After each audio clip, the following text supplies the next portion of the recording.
Yes, guys, welcome back. It's the Jamie Phillips calling show. How is everyone doing? Sorry, a little bit late there, just doing some things behind the scenes, but over here everyone's good and enjoying their day. I've just noticed I've got to change that intro because there's a certain Sadio Mane in it at the end, so that needs changing. Savage, how you doing, my friend? Good, man. I'm good. Ready to talk some football, bro. I'm excited, man. Yeah, it's going to be good. Already 20 people in here, so big up everyone. Anna in the house. How you doing, Anna? Come on. Big up, Anna. Big up, Anna. Bonkers in the house as well. Edward in the house. Big up, John Conway. And you just subbed the Savages channel as well. Oh, thank you very much. Man. Big up John anyway, man. You're a trooper, man. Yeah, John's the man.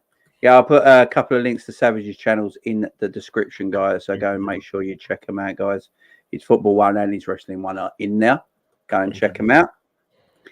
I hope everyone's doing well today. This is the calling show. So if you guys have not been on there before, so basically what we're going to do, me and Savage just going to talk a bit of the topics that we're going to talk about first of all. Then we'll open up the phone lines, get you guys in. You have 3 minutes to give us your question or whatever you want to talk about, your rant, whatever you got on your mind you want to talk about.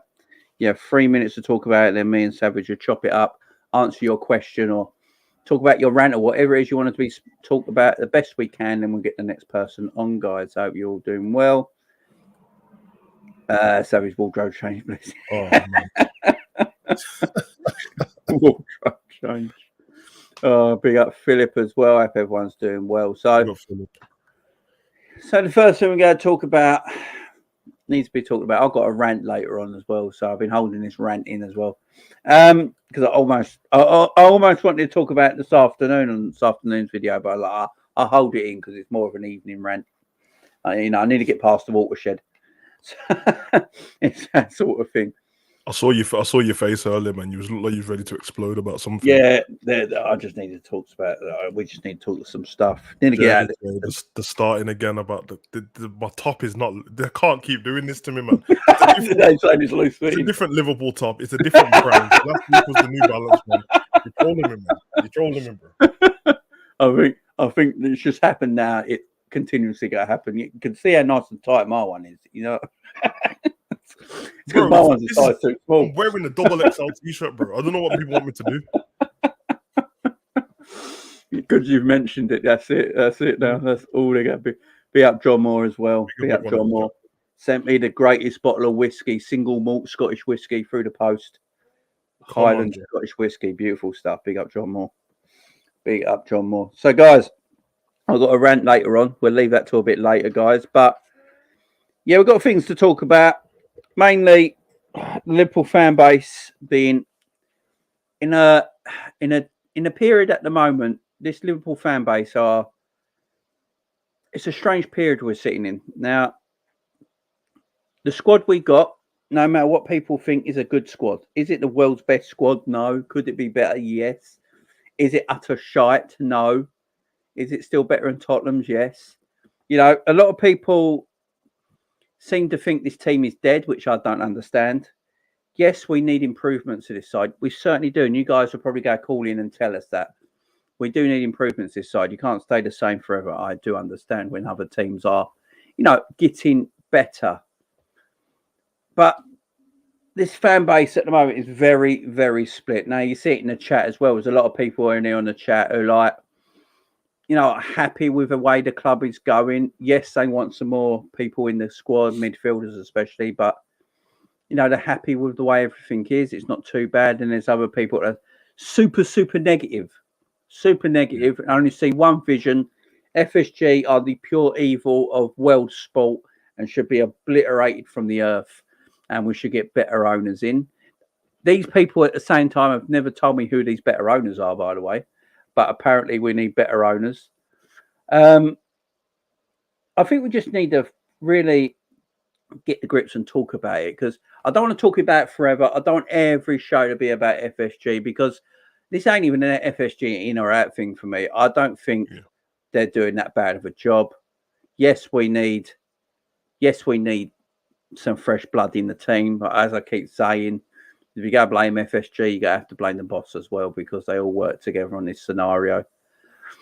But so is your thought? I don't know if you keep seeing. I mean, I saw YouTube shows the other day, just talking about like the ownership. We're not giving Klopp what he deserves, and Klopp deserves more, and we're wasting Klopp's talents with this squad. You see it all the time, and it's starting to absolutely look. I get people have opinions, and they're welcome to their opinion, but do you think sometimes it's getting a bit too negative? It's getting a bit too negative at times. Yeah, well, I do. I think at some parts it starts to seem a little bit childish. The stuff that people are talking about. It's like they refuse to see the business side of stuff, but you can't really ignore it. It's part of these are businessmen who own our clubs. They're not football fans. I like the way the club's been run. It means that you can't get everything you want all the time. But the worst thing about this for me is we're not used to it by now. Like we've had years to fit into the way of how the club's been run. I agree with you. I know you've been saying a lot this week about that this whole buy to sell thing. It's not really it's a bit over the top, innit? We're not really buy to sell. No. You know what I mean? It just so happens that the one time we had to sell and got big money, we got world-class players out of it with Virgil and Alisson, but it's almost like surface to requirements, and if something's needed, we will get it. It might not be the time when the fans want it, but again, that's not how business works. Sometimes all it seems the last conversation has been over the past few weeks has been this stopgap player. Very weird that everyone wants to sign somebody just for the sake of it to get to the next season, to sign a bigger player or somebody who's more worthy of fitting the role. Why not? If that's the case, why not just get whoever you're talking about getting in this summer transfer window? Why don't you just get them for good and forget next season? Because exactly, if you look at the midfield we've already got, apart from Thiago, maybe all the other players and Fabinho, all the other players, you would say that you never saw them as world class in the first place. In fact, most people wasn't even probably fans of these players until Klopp got a hold of them. Even Henderson, because Hendo was there under Brendan as well. There wasn't all the love for him back then. I think 2014 season when we missed out on the league was his best season at the time, and then he got suspended, I think, or injured, one of them. And then after that, in the first couple of years of Klopp, no one wanted Henderson. He was going to leave. Klopp's like putting him on the bench and stuff like that. So I would say that maybe, I don't know, because I don't want to use the whole cliche trust in Klopp, because it can be overused. But I just don't have no reason to think otherwise. Maybe I'm just not. I'm not like an entitled fan in it. I just see the sides of how things are run. I understand people's excitement, but every time you speak to somebody, the reason seems to be Man City, which is a bad reason to want to sign someone. Like everything's based on Man City. Salah's contract's always based on, well, he's watching people at the other clubs being paid more. So it's a different club. It's actually that simple. It's a different club. You would not, any other walk of life, no one would say this. If you worked at Tottenham and River Island were paying more and they was going to offer you a new contract, you either choose to stay at Tottenham or you move to River Island. It's that simple. They're not going to pay you more. You can't go to the manager and go, at River Island they're paying an extra bit of money. They'll say, okay, go to River Island then. It's a bit weird. It's very negative. Especially off the back of the season, we just had what was pretty positive. It was damn near 90% positive until the last week. The last 6 days, wasn't it? And all of a sudden, you would think it's 2010 again. In fact, I'm going to put it out there. I know social media wasn't hot on it with YouTube football, but I think it was less negative back then, which is weird because we were trash. Mad, isn't it? It is mad, yeah. I'll tell you what, 2010. It's very weird. And for the Liverpool fans with the Bellingham stuff who's getting fed up of it and the Barella stuff who's getting fed up of it, just remember, it's your own fault. Because Klopp and no one in the club said they were buying any of these players. So if he's winding you up, you're winding yourself up, bro. That's just what it is. That's why I never get involved in transfer stuff. I never get my hopes up on transfers because there's no point.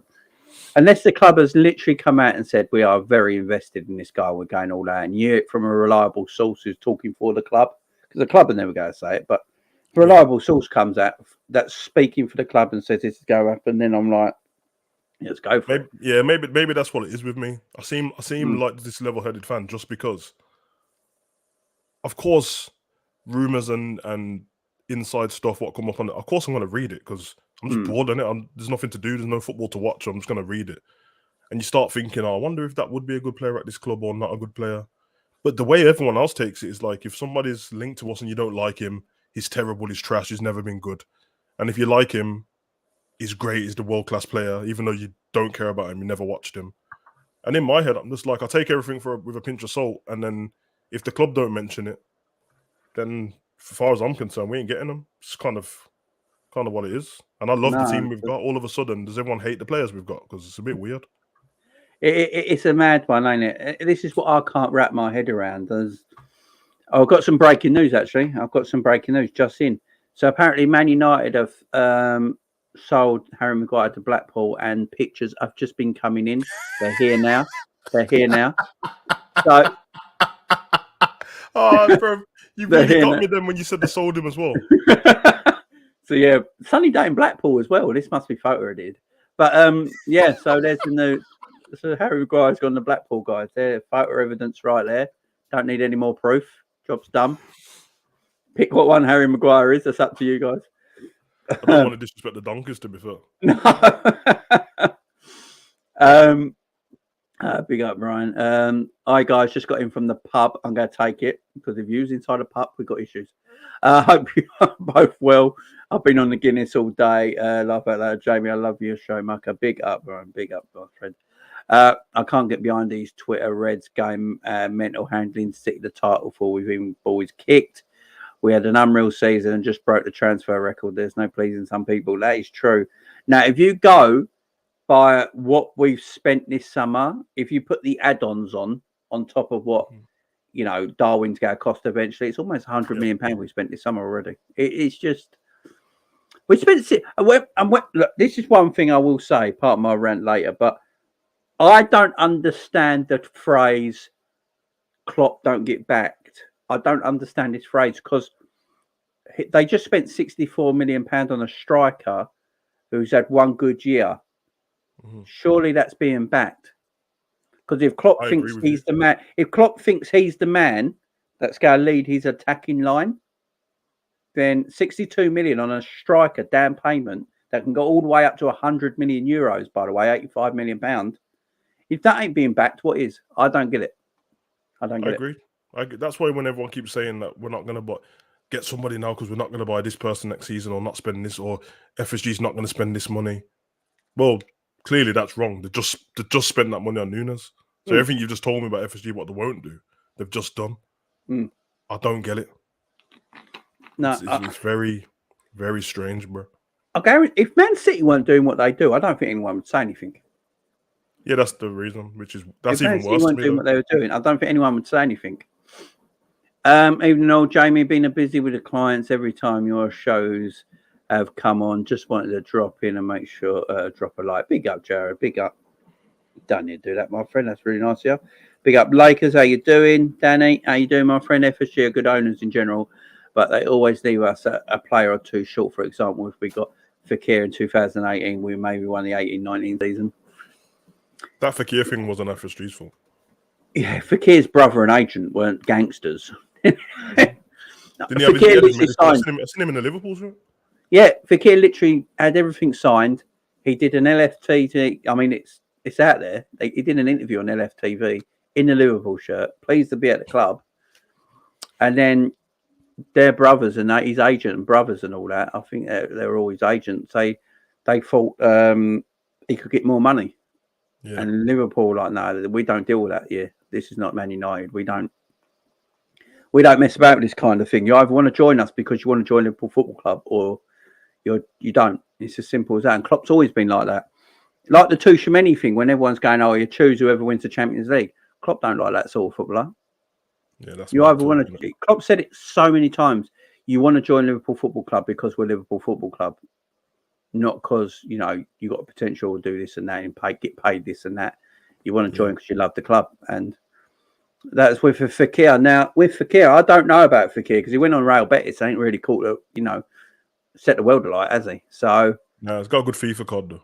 Yeah, that's the thing. He's got a good FIFA card, and he's not really set the world alight at Betis, and you don't really see a lot of people coming in for him now, do you? So maybe we dodged a bullet. Yeah, agreed. Jamie, the problem is it's a lot of new supporters that expect us to match City in the transfer window. Fans have to realise that Klopp signed a 2-year extension because he does have the backing of FSG. There you go. There you go. In one comment, that's exactly what I was going to say. Yeah, and backing is different. Backing is different to every club you're at. So City's backing to Liverpool's backing is going to be completely different. Pep's going to get backing where he can buy a £50 million player that is just backup. Yeah. Kelvin Phillips has been bought as backup. He's not going to play every week. Rodri's the best defensive midfielder in the world. So Calvin Phillips ain't going to play instead of him, is he? He's backup like Fernandinho was. Liverpool can't pay 50 million for multiple backups. They can in some areas of the pitch because we've got it in the forward areas. Yeah, I'm not expecting you to sign a new contract with your landlord if your house is trash, bro. Exactly. Like that. I'm expecting you to leave, find a new house. So yeah, I think the battle between the fans now is they don't want to just agree that it's Klopp and FSG together, which is everyone's gonna have to get over it. They are together. Listen, everyone could have had it for the 3 months before, whatever, safe. But now we signed that new contract. The man's happy. He told you himself in the video. Go and watch it. He said he's happy. Loves the club. His wife's happy. Calls it the best club in the world. He loves it. So from then, Klopp's not moaning. There's nothing for us to moan about. Klopp has got to get on with his job. He's got to show how good of a manager he is. That's how it works, isn't it? Yeah. I think he likes it like that as well, in a way. Yeah, he does. He does. Big up, Victor. Yeah, of course. Says I'm buzzing. I can't wait for the season start. I can't wait till pre-season starts. I literally can't wait till pre-season starts. I can't wait for it. Of course, we want to be the perfect transfer window and get all the players as fans we want, but that's unrealistic. Yeah, exactly. Look, yeah, what Phillips said there is that's how I felt when I was 12. Yeah.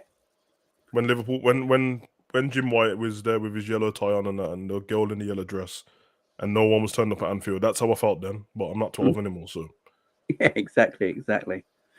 Gary Yetburola or a choose a proper next time. Yeah, I mean, either one of them. Look, none of us also sitting here saying that FSG are perfect because they're not. Of course, they've done shitloads wrong. Every owner's not. No owner's perfect. Probably the best owner in English football could be Roman Abramovich, you'd arguably say. But you think he's perfect now? Jesus Christ. I mean, so would I swap them? The thing I get when people say FSG don't put their own money in their pocket, right? The Glazers have not once put a cent on the table. I keep saying this all the time. But Man United generate so much money that they generate a lot, man. They can just spend on what they want, and that's what Liverpool are trying to do. They are trying. People might not like it, but they're trying to copy the Man United mould. Now, people might not like that, but how that sounds, copying the Man United mould. But you'd be silly not to, in a way, because of their commercial success. Their commercial success is massive. Yeah, on the playing field, it's totally trash, and we're far better on the playing field. But behind the scenes, apart from Real Madrid, no one is commercially revenued up like Man United are. Now, Liverpool are trying to get like that. We're about to apparently get the biggest club's shirt sponsoring club football history at 80 million a year. Not even the Spotify deal at Real Madrid, Barcelona is as big as that. Yeah. That's going to be huge. That's going to go on for a few years. You've got stadiums being built up bigger. The commercial revenue behind the scenes is getting bigger and better. Yeah. Shirt sales are going through the roof. You see how many times Nike have to get new shirts in, like new mod, like they have to get ones made again to ship them out because they get sold out so quickly. So things are happening. It's just going to take time. in the next 5 years, if it continues in this trend, Liverpool will be a self-sustaining football club and can do what everyone else is doing. The wage structure will change and everything like that. Mm. But till then, look, yes, Liverpool got money, they're rich. I hate the fact. One of my pet peeves is when everyone says Liverpool are the 5th richest team in world football. That's not paper money rich. That's assets. That's how rich your assets are. So Liverpool's squad might be rated as like the 4th richest, like the 4th most in value in world football, because you look at all the players Liverpool got out. So their squad, if you look at it like that, you look at the stadium, you look at the revenue behind the scenes and things like that. That's all counted in. It's not actually paper value because it's not a tangible thing, man. Even if you check like if somebody checks a person's worth online and says, "Oh, this person's worth that much," that's their net worth, man. That's including their cars and their homes and their boats and everything. Exactly. So it's I mean, like I know FSG are worth 2.1 billion or something like that, but John W. Henry is not worth 2.1 billion. No, it's like WWE's worth whatever billion and Vince ain't worth that much of what it is. Yeah, exactly. Yeah. I think people confuse everything and just see numbers and think, right, Liverpool should have that. It's like this 580 to 600 million Liverpool got together in the last 12 months through revenue and shirt sales and all that. That's brilliant. That's fantastic. It's a record. It's apparently a world record, right? And which is fantastic. But what everyone's saying is, because we got that, let's just spend 500 million this summer. 300 million this summer. As well, though. Yeah, but all that money goes on the whole club, not everything. Just playing staff. It goes on transfers. It goes on wages. It goes on development of the training pitches, the stadiums, the loans. If we've had loans to pay for stadiums and training grounds and stuff like that, like AXA built the training ground, but it's not a free gift. You got to pay these things off. So all that comes into that, and then what's left over you can use.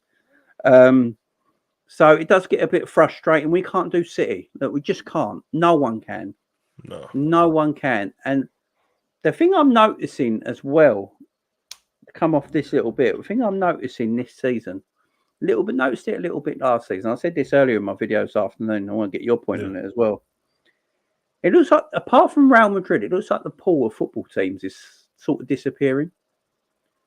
I've got a good answer for that. Because I look at Man United, I don't think the law of Man United, the pool of Man United, just being Man United now, is what it used to be. Look at De Jong at Barcelona; he does not want to go, but he's got no choice because Barcelona need cash. They got no money. They need to buy players in, so they need to get rid of all the last people that were brought on these big wages. So De Jong's got to go. Doesn't want to go Man United. I can't remember a time where, growing up, Man United was like, I want to go to Man United. It's the law and massiveness of Man United. Now, I think teams, especially in the Premier League, because there's so much money in English football, Premier League teams now can go, you know what? I can give you a really good wage, but I can guarantee you'll play far more minutes here than if you go to one of the bigger clubs. And players are now looking at that thinking, I can earn good money, but play a lot more. I don't need to go to Man United, Liverpool, Tottenham, that much anymore. So if Tottenham and Man United are feuding over a player and Tottenham goes, you know what, we might not be able to pay as much as Man United, but we can guarantee you'll play most of the season. They'll go Tottenham. That's how I look at it at the moment. I think been thinking about this a lot lately, to be fair, the pull of the clubs. Obviously, it's a generalization, but it does seem like it's leaning more towards the clubs have less of a pull. It seems like if you had to put it in a graph or something, that the pull of the club might be like 3rd or 4th on the list. I think there's the money, the manager, probably 2nd, or either way round. Then the country or city that the club's in. Because like, if you're leaving wherever to go to London compared to going to Hull, you're gonna, you know what I mean? Certain places are known places. London, Paris, Milan, New York, all these places are destinations. People have families on it, so of course their wife's gonna be looking into it. Like, I ain't moving to, you know what I mean? Do you think people are leaving Brazil and that, and their wife wants to go to Newcastle, bro? No offense on that, but that ain't no one's destination, bro. No. So also, which is what I thought is, all the glory hunters when we was younger, Mm-hmm. they're all dads now, innit? Yeah. They're all the parents that are running around now with young kids. Same with the age of the young footballer now, the 17, 18, 19-year-old. They were all born in 2001, 2, 3, and 4. So by the time they became football fans, you give them like till 10. It was 2010, bro. There was all this Yeah. social media and stuff. We were sucked in by having only our football in our country to watch at the beginning. So Yep. we picked from the country we got. If you're growing up with social media and people are giving you a phone and stuff as a kid and you like football, you don't have to watch the club the city you're in anymore. You can watch just random clubs everywhere. And then it means that you learn less of history because you're not enticed to learn more about the club. Like I wanted to learn loads about Liverpool's history when I was a kid. But probably if I was born in a different generation, I probably wouldn't give a damn. I'd probably just No. care about who's playing the best football, who's the most skillful players, the young players, the talent. Oh, okay, Mbappe, and then I play FIFA, and he's on the front of my FIFA case, and the PSG kit's the popular kit, what's being sold everywhere with the Jordan badge. I want to play for PSG. Yeah. And there's nothing wrong with a kid thinking that, because it's just natural that everything that's in his face and looks cool, he's going to want to do. And his parents not going to say to him, no, son, you need to learn the history of your club, because that parent is either really young or was one of them glory hunter fans anyway, and probably supports Man City now, which is weird if you're that age. Because that means they've been successful for 10 years. If you want to be kind to them, 11. And then, so you're a grown man and you started supporting them when you was in your 20s and that. Get over it, man. That's what's happening, bro. So so now there is no pool. Like Haaland only went to Man City because he's trying to do the thing now. Like, oh, my dad played for them. Your dad played for them 6 months, bro, and he got his legs snapped. Let's not pretend. He didn't have some prestigious career. The Man City fans don't sing your dad's name. They haven't retired his top. Half of the Man City fans don't know your dad because half of the City fans have been fans for 3 years. Mm-hmm. But you used it as a nice story. But the back of that story they just tie pay me a lot of money, and they seem to be the best club in England right now. If Man U or Liverpool was the best club in England and paid him same money, he would have just came here. It's that simple. Yeah, because he loves them that much that the chances are he's probably going to dip off in 2-3 years. Okay. Yeah, so I don't trust players anymore. So that's what I keep saying. Now, Haaland could actually only be at City for 2 years because his buyout clause of 150 million comes out on his second season, or the end of his second season. And there's no way Real Madrid ain't going to be all over it. So, clubs will be all over that if they can afford it in 2 years' time. And no, you're right. It's just no pull with team. I think Real Madrid might be the only club that still has that law and pull because who they are. I literally think Real Madrid. Everyone looks at Real Madrid. Look at the young guys that are going in there. Like Camavinga wanted to go there. Tchouaméni wanted to go there because it's Real Madrid. I think Real Madrid still have that pull over everyone. Literally, what that's why. Isn't it? Them and Barcelona have never been trash while these people have been alive. Yeah, exactly. All of us have had down. We've been rubbish. Arsenal's rubbish now. Man U's rubbish now. If Real Madrid are rubbish in the league, they'll still win in the Champions League. If Barcelona are rubbish in the Champions League, they'll still win in the league. Whereas all the other clubs don't work like that. No, exactly. And they're always going to have that law around Madrid. They're probably always going to be the number one team in world football, no matter what. But that's just the way it is. But right, guys, we're going to get you in. We're just going to read out some comments, and I'll get the phone lines open. So there's almost 90 of you in here, guys. So go and hit that like button. If there's 90 of you in here, there's only 34 likes, 90 people watching. So at least have 90 likes, 90 views. Simple as that, guys. Everyone hit that fun button underneath the video. Come on, guys. 92 viewers now. I want 92 likes, 92 views, 92 likes. Hit the fun button, guys. If you call in today as well, man, that'd be nice, man. Yeah, exactly. We're going to get everyone calling in. So Anna's a Tottenham fan over on Savage's channel. Big up Anna coming over as well. But she's a big Tottenham fan, but her other half, I think she says, a Liverpool fan. So she's got a bit of 50-50 in here. But as she says, I don't understand the FSG rants. You were worse off than the last lot. People need to realise it's a completely different situation. Rival fans, I see say this a lot. I look at a lot of rival fans. I watch AFTV quite a bit, and they're on there, and they say they don't understand all the Liverpool drama because they got Kroenke, man. Yeah, and look at the players you're buying all the time under Klopp. Your recruitment's at one of the best in the world. What was that noise I just made? I don't know what that was. I don't know what that was. Some Becky Lynch.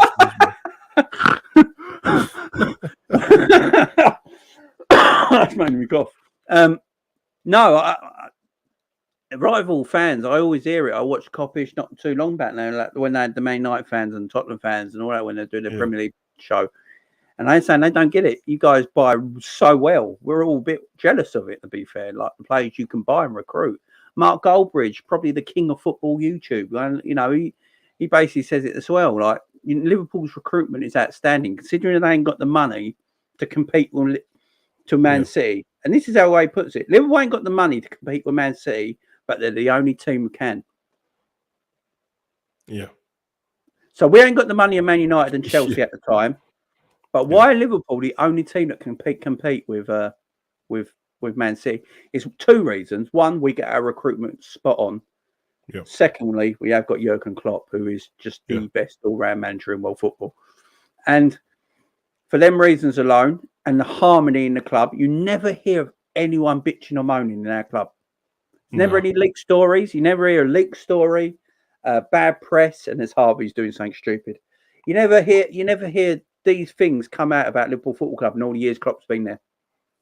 Yeah. You never heard it also, by the way, when Sir Alex Ferguson was in charge of Man United. And if you did, that player never played for Man United ever again. Because that's how you run. Yeah, when Beckham got too big, he got moved on. Yeah, Beckham, Van Nistelrooy. They didn't look backwards either. They didn't look backwards, and that's how you're a successful club. Yes, I want to pay. I want more, maybe a little bit more investment in the football club. We all do. Look, I hate oil-rich owners. I hate oil-state clubs. I hate sports washing. I detest it. But if an oil-based club went and bought Liverpool Football Club, I don't mind being the biggest hypocrite in the world. I really don't. But at this moment in time, I sort of like the way we work. I like the way we run. Like wages-wise, we pay wages at a decent level. Like Luis Diaz came to Liverpool. We actually bid £10 million less than Tottenham Hotspur did, right? Yep. And then we gave him wages of 95 grand a week. If Man United went for Luis Diaz and he went there, it'd be on 180 grand a week. Instantly. I like the way we do things. We give players a motivation to get better wages. Now, it does come, if one, let's say it comes to salary, and it's like, you can't, that's where we struggle. I can understand that. I really can. But at the moment, take that away. Take apart from Salah. Yeah.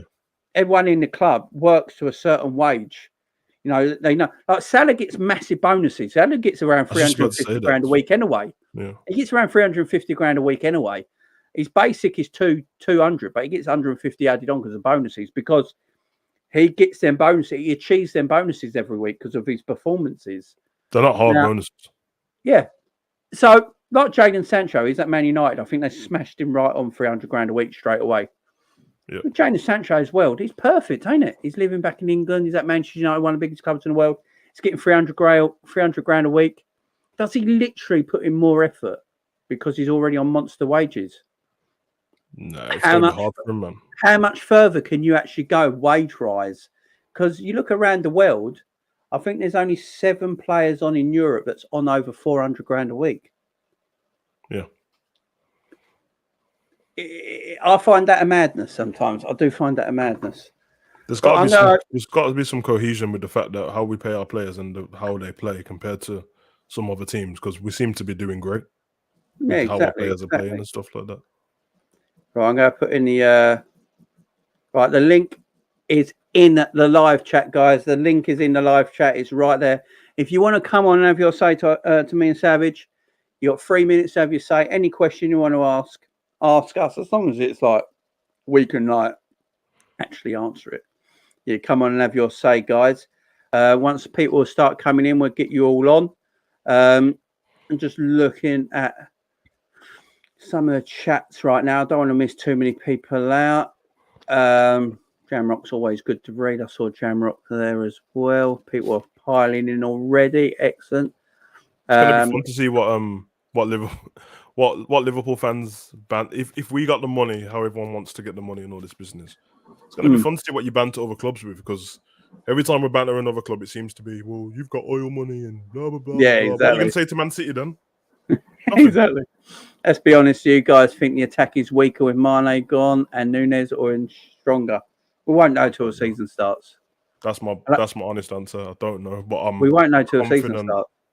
I feel kind of confident that it's going to be better just in scoring more goals. Yeah, Doesn't exactly. mean it might look better on the eye, but I'm confident in scoring goals. Yeah, exactly. I can't see how. Big up Ahmed as well. Carvalho announcement tomorrow. Big up Ahmed. Jeez, I can't wait to see him in that top, man. Are we in for that Brazilian striker or fake news? Apparently, his transfer value is 53 million. 53 million for an 18-year-old Brazilian kid I've never heard of. So I think we might take that as a bit Have you fake. seen the thingy, the visual, what Sky Sports put up on Twitter not long ago?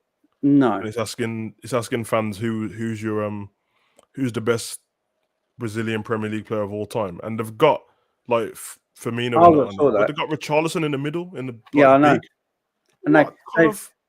And they've not even put Jorginho in there. They're just trying to make a big deal because he's gone to Spurs. Yeah, it's not even offense to Spurs here, but you've been done over here, man. 50 mil, Jesus Christ. That guy is a good footballer. That's it. Birth of Miss TV. FSG have proved themselves time and time again. Not sure why so many people still have their eyes closed. Grizz did say we will break the internet. Yeah, Grizz says, I love Grizz, don't get me wrong, but yeah. I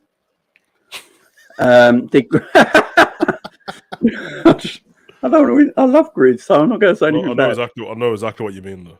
Did Grizz also say we were buying the Brazilian kid for 51? Yeah, I do think Liverpool are still going to do something this summer that might shock a lot of people. And yeah, the attack is weaker overall because of the other options, at least, Minamino and Origi. They didn't play. It's Minamino against Southampton. That was his first start in a Premier League for 12 months. It's weaker in the Cup. I'll give you that. In the FA Cup's weaker. Premier League, it's just the same, ain't it? It's just the same. Right. We're going to get our first person in. We're going to get an all-knowing guys. He's out in the sticks at the moment, I do believe. He might be back. I think he's about to have a baby. He's about to have a baby soon. And I hope his Wi-Fi is good. Let's get him in. So, Beery, my man, how are you? I'm good, man. How you guys doing? We're doing well, mate. We're doing well. I'm actually running out. I'm about to have dinner, man. How you guys been? We're doing well, mate. We're doing well. How's the family? Everyone good? No, the family's good, man. Family's good. Doing a little birthday dinner, man. So, are you out? I'm sorry. Say that again. Are you out at the moment? Are you out going for your meal now? I'm back in the city, man. I'm back in the beautiful New York City. You're back in the city. So everything is good. Nah, it's just been a lot of partying in between the nesting, man. Cookouts every weekend, something going on. Daughter birthday, my birthday, Father's Day, Juneteenth, mother-in-law birthday, uncle birthday, grandma birthday. God damn. Birthday month. I think we got half the supermarket at the house at one point, man. It was crazy. Right, so Barry, I'm going to start your 3 minutes. Go. All right. Yo, you cannot keep talking about FSG, man. I don't know why people keep doing this. It's Liverpool. You either with us or you're not. Straight up. Oh, let me get in this sun. This sun looks nice. Woo. Yeah, you can't talk about FSG, man. You're either with us or you're not. People talking about Klopp. Klopp deserves better. Klopp this. Yo, Klopp is on board. I told you guys that. You're either supporting us from Karius to J.W. Henry. That's where it's at. If you ain't with Karius, you ain't with us. I mean, I'm not really with Karius, but you get the point. From that guy all the way to the top. Yeah. That's just where we at. That's what FSG is. That's what Liverpool is. There's no in or out. You're just on board or you're not on board. That's all there is to it, man. We're not the greatest club, but we up there. You know, we're not the greatest club, but we up there. Should they invest more? I don't know. It's their business. Does the football look good? It looks good. You know what I mean? Can we get some more subs in the game? Yeah, probably should. There's a lot of things we should be doing, but hey, guess what? Coming second, 1 point off the top. Went to the final. Could have picked up a quad, didn't. Stop mourning, man. Let's get this preseason on. Let's see how the boys look. You know, I'll be in town September 15. I think that's when the city game is. My calendar's already synced up. I'm ready to go, man. I'm ready to go. I'm tired of all these parties. Still hungover, still sick. Living the best life, man. Living the best life. Hey, you guys keep doing what you're doing, Jamie. I missed the commentary, man. No, You're I'll be gonna have back to start soon, mate. commentating on something else. I don't care if it's a cooking show, man. We need something. You'll be back Can't wait for soon. football, man. We need something. Mm. You're gonna have to give us something, Jamie. Well, pre-season soon, so I'll be doing the pre-season games. So Hey, it's been a pleasure, man. Take care, man. I'm gonna go out here, all right? I'll try to stay tuned. Big big up up to Beer, Zaviri. man. Big up Zaviri as always, my friend. No, he's Zaviri is right there. I mean, he had a minute left as well. Big up Zaviri. He's right there. It's got to come to a time where we stop talking about all this and just move on. We are Liverpool Football Club. We've not got we've not got the worst owners. We've not got the richest owners, but they do well. And as Sabiri says, it's all in one. Jurgen Klopp and FSG are just one in the same. Yeah. They're one in the same. They always will be. Now, are we going to change? Would it look different if Jurgen Klopp weren't our manager right now? Would we buy certain types of different players? That's what I want to know. So all the people going, we want Barella, we want things like. Well, Klopp likes to wait for the player. We know this. Yeah. Jurgen Klopp, if he can't get that player he thinks goes into his team, fits that team perfectly and takes that team to another level, Klopp won't buy anyone else. We know that with Virgil already. Yeah. That has been proven. But if we didn't have Jurgen Klopp, do you think we see a different kind of transfer strategy? I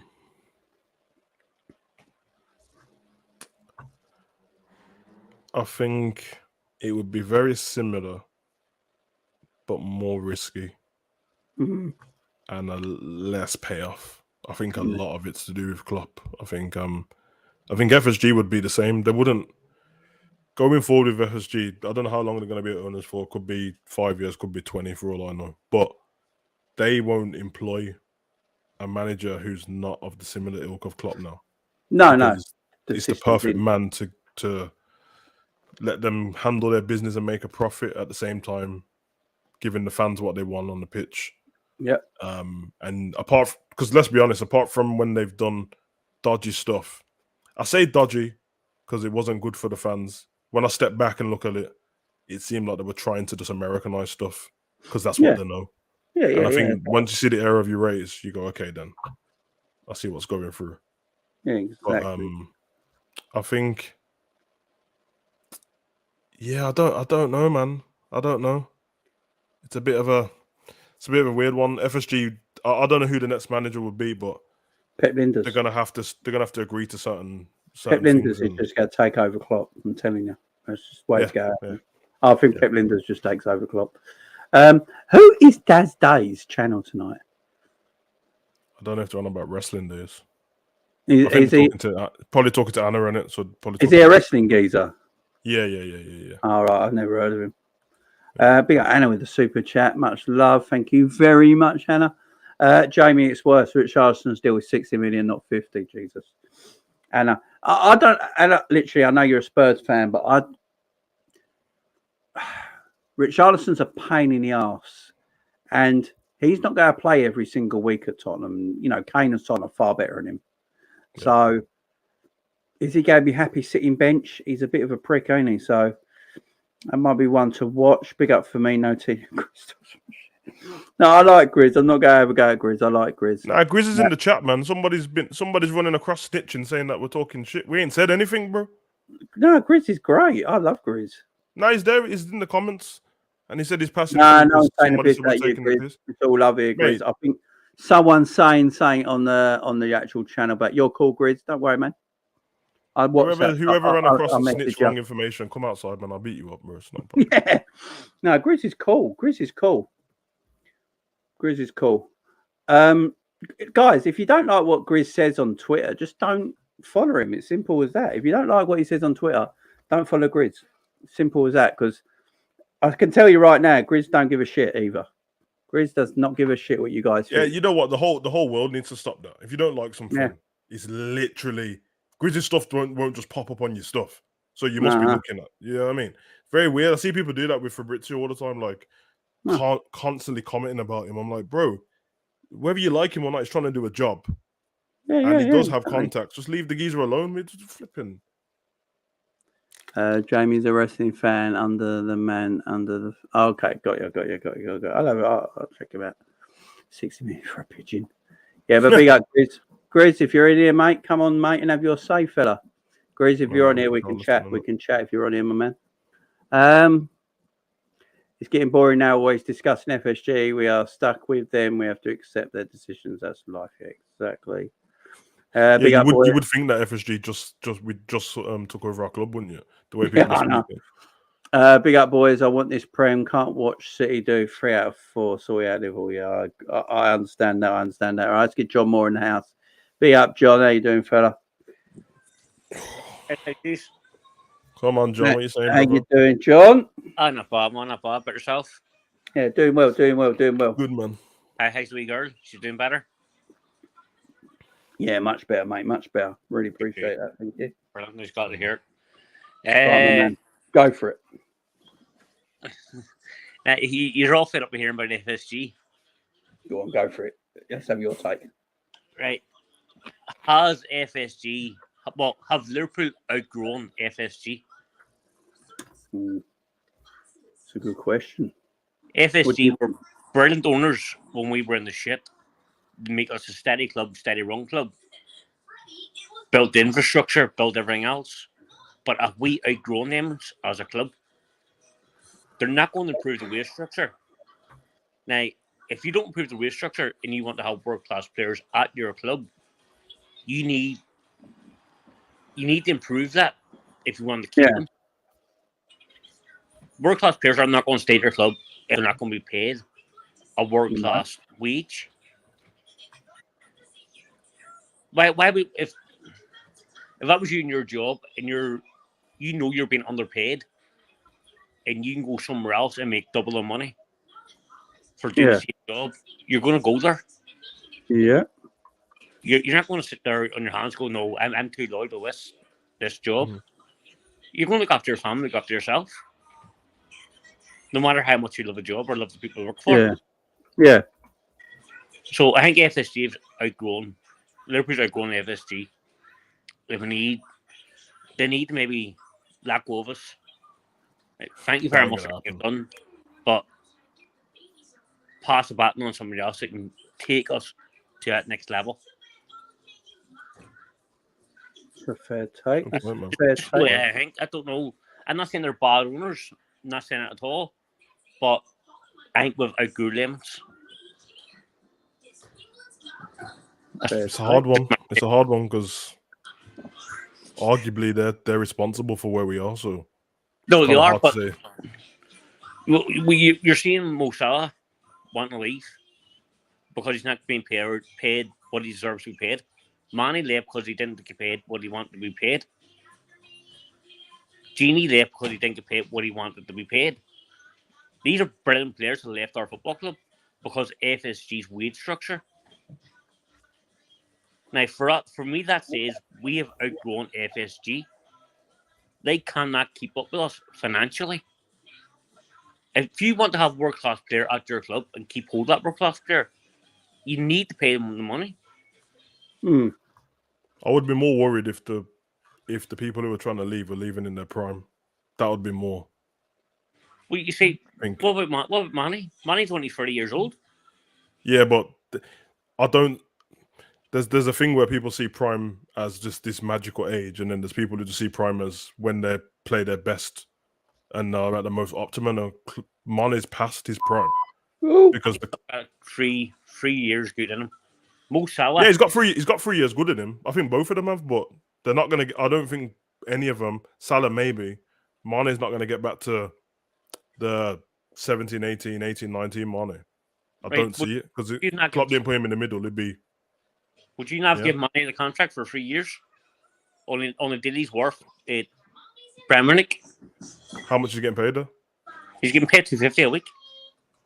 Yeah, I would have given him. Right, FSG wouldn't, but I don't know. The thing is, I don't know if that's a factor. I don't know if that's a factor. Mo Salah earns $350,000 a week, including bonuses. All he wants is a guaranteed wage of $350 a week.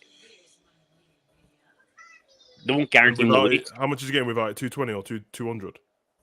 220, 200, something like that. Yeah, see, I'd have to know how much of FSG offered him first, because I've got a feeling it's something to do with the What amount of talk is time. it's 15% increase. Okay. I don't know, man. I don't know. It's kind of hard. It's kind of hard for me when it comes to these kind of If big he's numbers alright to say someone's being. If he's already getting paid $350 a week, he's already getting the money. Why not just guarantee him that money? Okay, what would you say if we gave him that money and the way he was playing in the last 4 months, he stays like that? Because that's what happened to Aubameyang, and he never changed. That's not going to happen. Can you generously hand on heart say that's going to happen to Salah? It happened to Aubameyang. Aubameyang was always overrated. Go look at his Dortmund numbers. His numbers at Arsenal. Aubameyang was always Okay. Sanchez.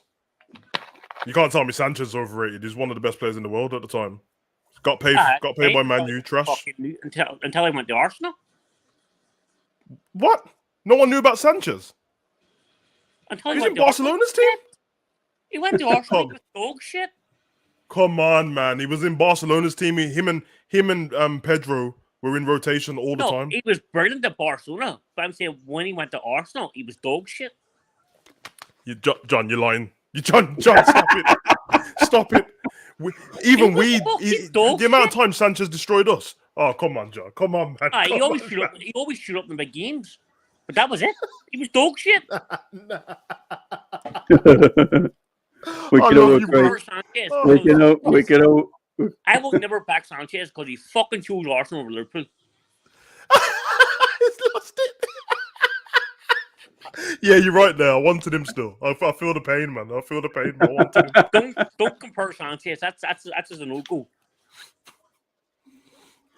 Oh dear, John, I'm glad to get you off, my man. Some great comments, my man. Oh, love for that, John. We love you, my man. Always come back, John. Yeah. Always come back. We love you, mate. See you later on, fella. Bye, guys. Love, bro. Love. That's so funny, man. I could see the hurt in his eyes. I knew there was something behind it. Yeah. I love John. Well, what I want to know, there's one thing before we move on. So someone went and told Grizz we were apparently talking shit about him. So I've just DM'd Grizz and told him that's not the case. I'm just reading that. Mate, don't even explain yourself, bro. You can check through the thing. It's people in the comments talking what they want to talk about. So yeah, I've just DM'd him. So I hope he's cool. What do you think about what John said, bro? Because I'm in two minds about it. Because honestly, on the face of what he said, world-class players deserve world-class wage. It makes sense. Yeah. My problem is, who determines what the world-class wage is? Because what we're basically saying is, Man City and Man U have determined they're making our rules for us. Because if they pay Rashford 200 and whatever grand, then all of a sudden Salah's going to compare. You can't compare to them because they're stupid. They're stupid football clubs. It's like Kev O'Sullivan here. Kev is put perfectly. Van Dijk and Anderson, Trent all world class and all extended. Square that circle. Because it's like what I said. What I was trying to get across about the prime thing. I don't do this thing where everyone says someone's in their prime just because it's because they're a certain age. People are like, oh, he's 25, he's in his prime. That's not what the prime is. Because if he's not playing his best stuff at that age, he's not in his prime. Yeah, I mean, some people. Michael Owen's prime was at 19. Yeah, exactly. And then it ran out. Do you know what I'm saying? It doesn't really work like that. So I do agree with what you said, but there's no way, and it's not impossible, but for me, there's no way I can 100% think that Mane was going to get back to how he was before. No way. If Klopp didn't move him to the centre, Diaz would start over him. It's a fact. Yeah. Yeah, and everyone agreed that they didn't want him on the left-hand side. So basically, you got Jota to thank for seeing the last 4 months of Mane, because if Jota carried on balling out, wouldn't have played. No, exactly. I mean, I love John though. Whatever he says, I love John. He's a great guy. Let's get on another great guy. Usually part of the debate show. It hasn't been on in a while, but he's back. Big up, Edward. How you doing? Come on. Oh, I missed you, bro. How's it going, fellas? You okay? What's going on there, man? I missed you, man. Yeah, how you doing? Yeah, it's been a while. Yeah, not too bad. How are you both? Yeah, we're all right. Thank you. All right, mate. Not too bad. Can't complain. I wish it was August 31st already. I'm fed up with this transfer window already. Oh, tell me about it. Tell me about it, my friend. Yeah. So, what do you want to say, my man? Well, I'm just it's these Bellingham rumours, like the Mbappe rumours from last year, from the same ITKs, the same people who said we're in for Mbappe last year, this year, are saying the same thing about Bellingham. I mean, it's a bit of a joke, really. So I just want it all over. But on John's point, I want to say that we have our incentivized contracts have improved from where they were. So 10 years ago, our highest paid player was on 220. It was on 120. And so as our revenues have grown, so has the wage structure. Yeah. And as it will continue to be. Yeah. So, and particularly, it's only the Man United of this world and the two Spanish clubs and the sports watching clubs that are paying these players these enormous wages. And so if we have reached to a point where we can only pay these exorbitant salaries with sports watching owners, then I'm out. I don't want that at all. I'd rather have the owners we have, and they have the way we are set up, which is right and proper, self-sustained, pay players on incentivized contracts, let them earn their money on the pitch, delivering us trophies, and they get a decent sized base salary. I mean, so the model does work, and let's stick to it. So I 100% agree with what you're saying, bro. Totally. And so final question from me, is do you think this season our squad, currently as it is configured, is worse this year compared to last year?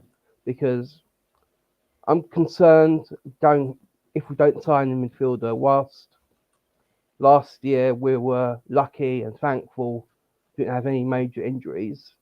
The likes of Milner, Henderson, Thiago, a year older, Kaita, and as well as those are still injury prone. So we can still they can still get those injuries, and they'll still be a concern going forward. So whilst I don't feel we need to spend 70, 80 million on a midfielder, I would say we do need to bring one in. And my final point before I go, I actually think it'll be easier to get Bellingham this summer than it will be next summer, because the fee won't stay the same. It won't go down. The fee will go Not up. with the World Cup as well. Exactly. The fee will go up. More clubs will be interested. And there's a certain player in Manchester wearing blue that's going to be heading to 32 years of age and ripe for a replacement. Agreed. So the opportunity is now. If we want to buy him, get him now, not wait. That's all I have to say. I agree, Ed. Well done, man. Right. Well done. Well, I agree with what you said, bro. Edward, always a pleasure, my friend. Always a pleasure. Yeah. Don't hide. We'll get you on a debate show soon, yeah, mate? Yeah, definitely. Cheers. Big up, Big up, Edward. brother. Big up. See you later, mate. Yeah, you know what you said about the incentivized contracts? Yeah. I'm for that. I don't understand. Are people just changing the way life is because it's football? Because surely everyone's on an incentivized contract. What he said about as the revenue's gone up, the contracts have gone up anyway, even the incentivized ones. Mm. Well, wouldn't that spur the whole team on to go, okay, we're all in the changing room, and everyone could take this into their regular workplace as well? Because I did it when I worked in Phones for You. We always like, okay, as a shop, we need to sell this many phones this month, because if we do, the revenue goes up, everyone's bonuses go up, and then all we have to do is earn the bonus, which is what, the more trophies we win, the more revenue goes up. The contracts go up, and everyone gets helped out then. Even the person who's on 70 grand is going to go up to like 90, 110. The person who's on 220 is going to go up to like 250, 260. And that's basic. And then they're still going to get the because I'm really worried about this thing where if we've got a club run on good basic wages, well, really good, by the way, and then on top of that, incentivized contracts, I'm really worried about giving somebody special treatment, and then all of a sudden they fall off a cliff. Because it happens. We've seen it happen too many times. Or people just stop working. And I trust Salah. I don't think Salah's one of the people who would stop playing. But who knows, man? Who knows what happens? No, I agree totally. I mean, Edward, again, making beautiful points, and you put it perfectly there. These centenary contracts. Edward, you're right, my man. I think where is it? Kev says it himself here. That's a fair point. Plus, next summer could prove to be very expensive. I think it all depends on one going out before one comes in. And that is very true. And big up as well, Dave LFC chats as always. Wayne Lynch in the house as well. How you doing, my friend? Lots of people coming in today. Well. I think Edward said one more question. I think he said, "Do you think going into next season the team?" Oh yeah, is a squad as good as a yeah. You know what? It's a weird one because not much has changed, but we have got certain players coming in there. So we've got a right back in Ramsey where Trent can be rested and rotated. So that's a plus. The only negative is that Mane left the football club. But Luis Diaz came in January, and I keep saying this before we get Manchester Mania in. Big up Manchester Mania. I'll bring you in 1 second, my friend. I think everyone keeps forgetting we bought Diaz in January because everyone was looking at our team in January, our strike force was going on. So we had Diaz, Mane, Salah, Bobby, and Jota, the Fab Five. But one's gone and one's come in, so we've still got five. So it's not got like considerably worse.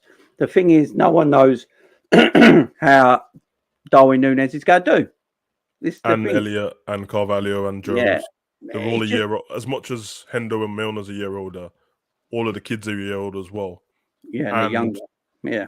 There's a little dependency on whether everyone stays fit. I think we got not lucky, but we had a good season in terms of injuries last season. Yeah. But what I will say with Origi and Minamino, you know what it is? I think people are worried about, they're thinking of the numbers of our squad. But I think we might have had a bit of false sense of security. I think our strength in depth was a bit of a lie. Because if they weren't getting used, then it don't really matter, does it? It looks good on the bench, but they're not playing. And Origi hardly played, Minamino hardly played, Ox hardly played. So if we lost them 3 players, everyone would panic. But if they all stayed and didn't play, everyone would be fine, which is weird because they're not going to play. Mm-hmm. So I don't know, man. Listen, I'm just excited to see him play, man. Especially Carvalho. I cannot wait. Yeah, exactly. Carvalho's going to be so good. I can't wait to see Carvalho. Right. Live says really good wages, but not as good as they could get elsewhere. So they are getting fed playing so well when poorer players get more at other clubs. Yeah, but I always say that's not a Liverpool problem. That's a world football problem. That's just not a Liverpool problem. Diaz was brought in earlier and he was Mane's replacement. Agreed. At Gunben in the house, all Jamie said was Grizzly's source is as reliable news as the football terrorist. That's it all. Yeah, look, Grizz would be cool. We'll look back on this and see. I think me and Savage didn't say anything bad about him. Big up Manchester Mania. How you doing, my friend? I'm doing good, my guy. How about you? I'm good. I'm just looking. Is that Núñez in a Man U team? Yeah, I'm just looking at it. Yeah, man. That was the dream, my guy. That was the dream. I've always said it, Manchester United is good in one thing nowadays. Editing players out with their jersey, How you been? How you been, fella? It's been a while since I spoke to you. Been all right? Yeah, I've been good. Been resting from a horrible season, getting through the depression, but I'm doing fine. Good. Good, man. What do you want to talk about? What was your question? What do you want to chat about? Well, I'll lead into my question by asking you a separate question. Do you guys believe in curses and something being cursed? Me, not particularly. No. Okay, now that you've answered both no, do you think Tottenham can win the league next season?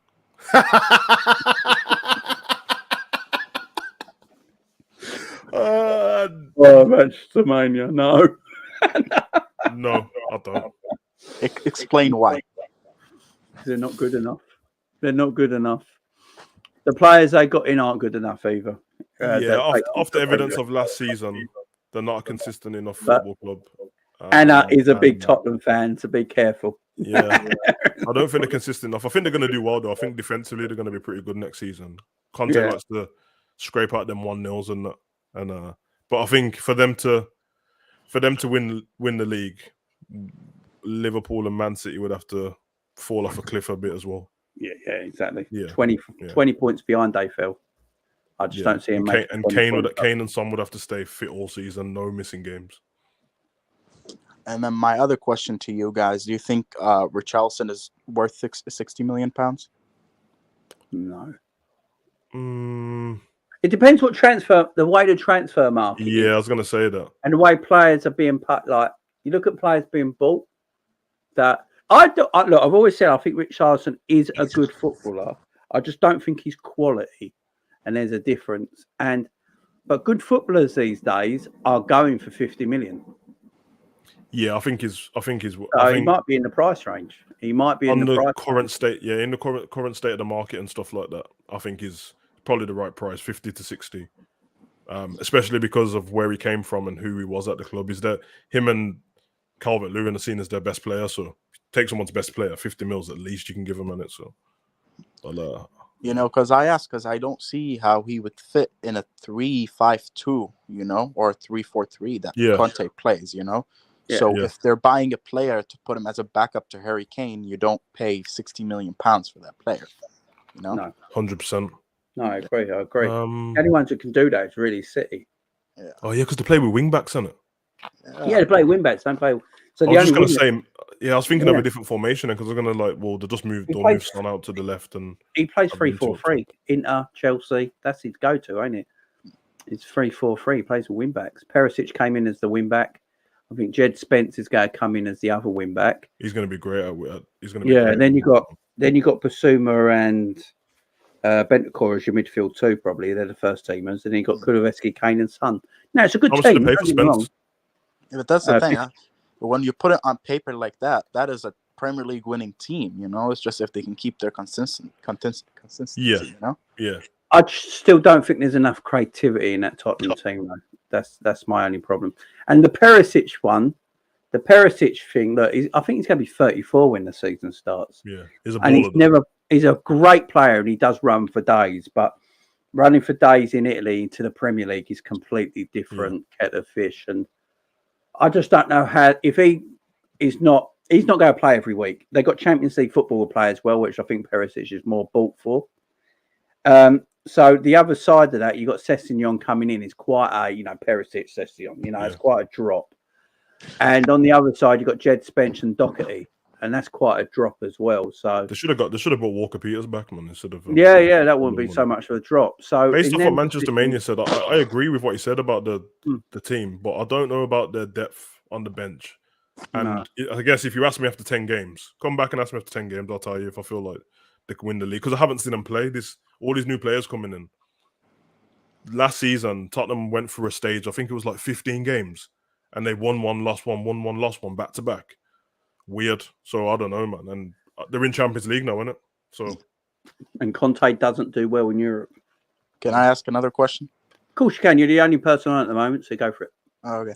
What do you guys personally think about De Jong to Manchester United? If that happens.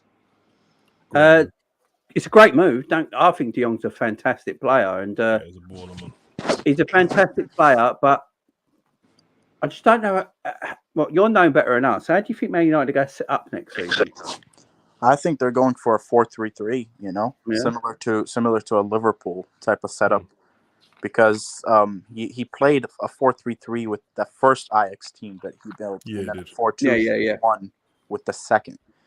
But if we're going for De Jong, who is not an out-and-out DM, then I don't think they're going to be playing a double pivot next season. Thank goodness, because I'm sick and tired of that double pivot. You know. Yeah. The Fred McTominay thing is over. The first ain't it? 4-3-3 he played with Ajax was dangerous, man. You know, But- I Can was he speaking play to. De Jong and Fernandez together in a 4-3-3 though? That's the thing. Yeah, that's it, man. Bruno goes missing, man. Can I you hope play Bruno Bruno just sits on together? the bench, man. You know, but honestly, Bruno's problem is that he can only play world class in one position. You know, and Yeah, that's that's number it. 10. And you don't need a number 10 in every game. Well, if So you're playing 4-3-3, you don't play number 10, really, do you? exactly. So Because if you look at the setup for Liverpool, there's no out and out attacking midfielder in that play. No, it's just- Yeah. So I think he's going to bring De Jong in, play him as the number 6, and then play Garner next to him, and probably a Donny or a Bruno in some games if it's an easy team, you know. McTominay's getting in that starting lineup, bro. Oh, God damn. I think McTominay. I think you might start a midfield. This is the thing. I'm looking at Man United setting up. They definitely want to play. They definitely want to play 4-3-3 because it's a Dutch way as well, ain't it? It's a Dutch way. So they want to play 4-3-3. I'm looking at my problem when I look at United. I don't know if they got the fullbacks yet. So the fullback area needs looking at. The midfield three.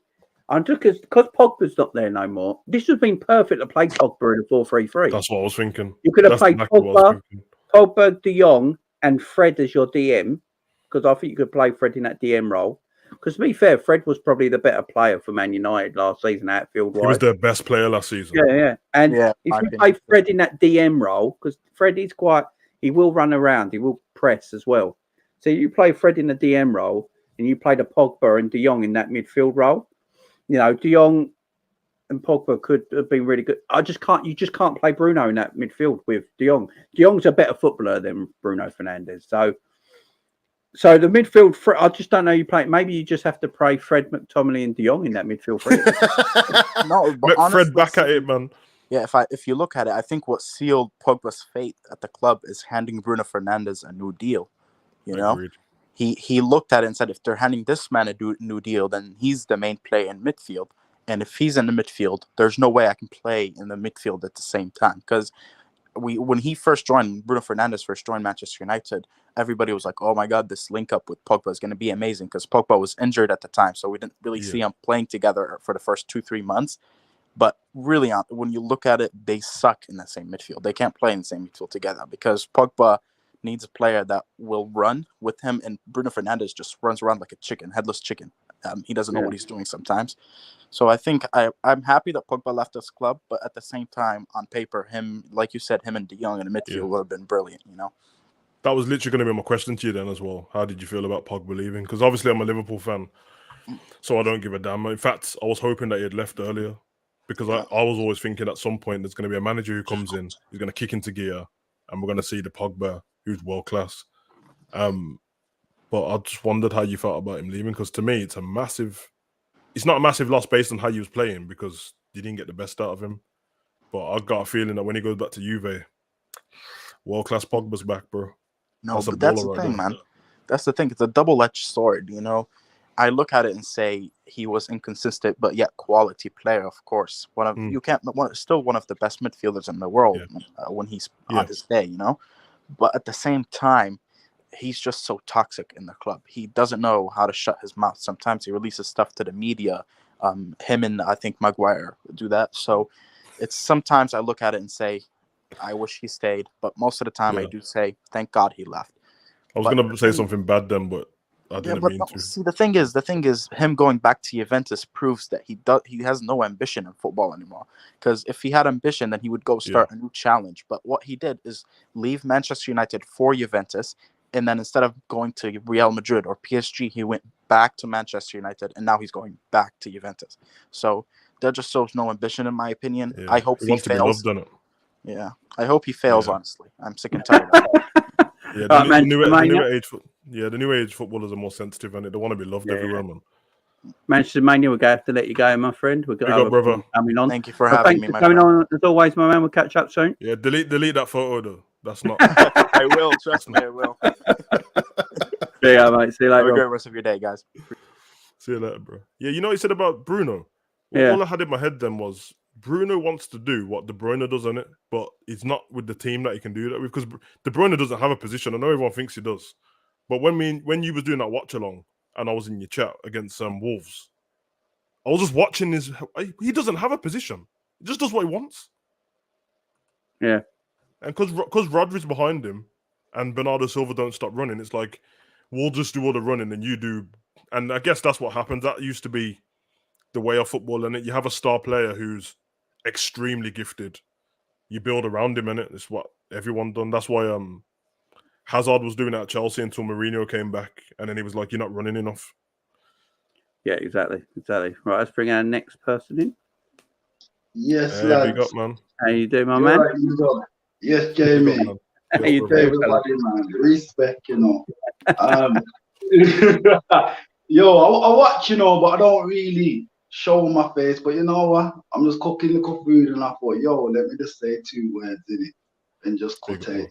Yeah, Yeah. welcome, my man. Really, what I want to talk about is Minamino. Really, I know he's gone.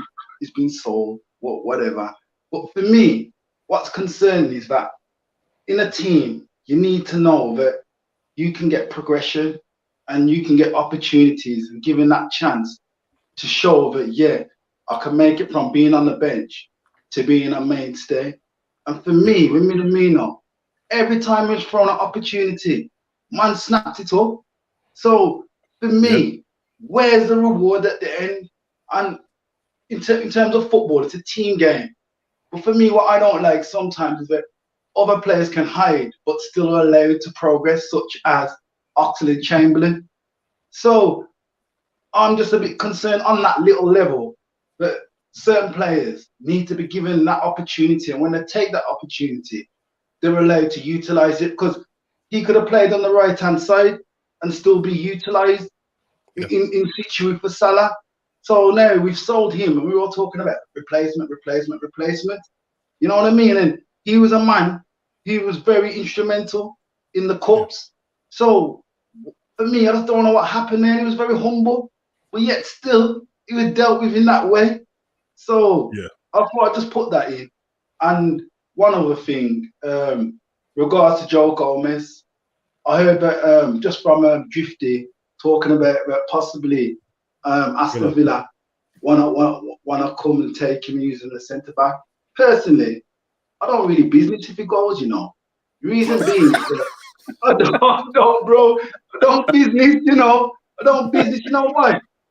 When it comes, he's had that run with Van Dijk, he did really well, and I give him his rating. But for me, when I see him, he backs up, and he allows people to get that shot in. And I see, you know, some players that they're pretending they're doing something, they're shuffling back. That's what I said about Trent, bro. You get me, bro? Like they're doing the shuffle. You see me?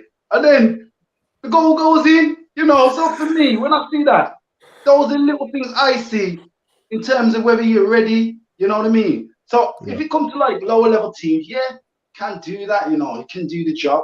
But if Klopp gets that confidence in him, plays him in the big games against the big ballers, I'd rather keep that Phillips blood. Naps the soldier still. Talk to me, man. It's a good point, though. It's a very good point, though.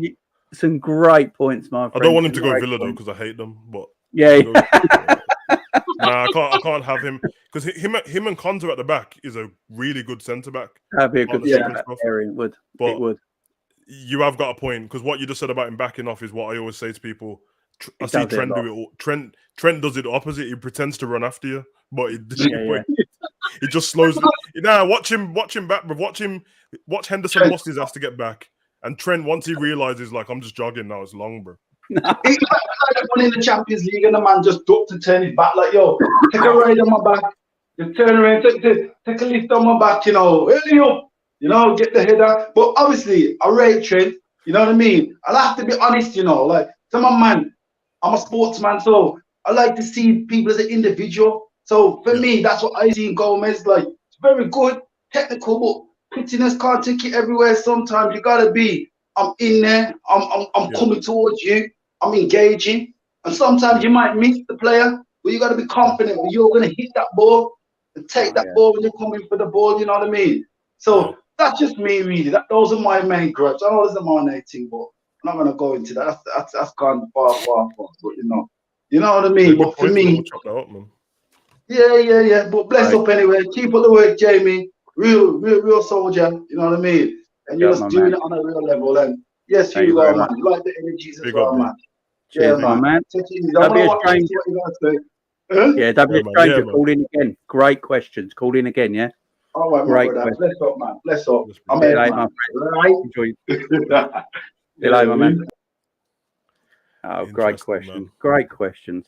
Yeah, the Gomez thing, we'll get Anna in 1 second where Anna's patiently waiting. She's heard us talk shit about Tottenham, she wants her to say. But yeah, the Gomez thing's a big one because we've seen the emergence of Kanate, ain't we? And Yeah. Kanate's the real deal.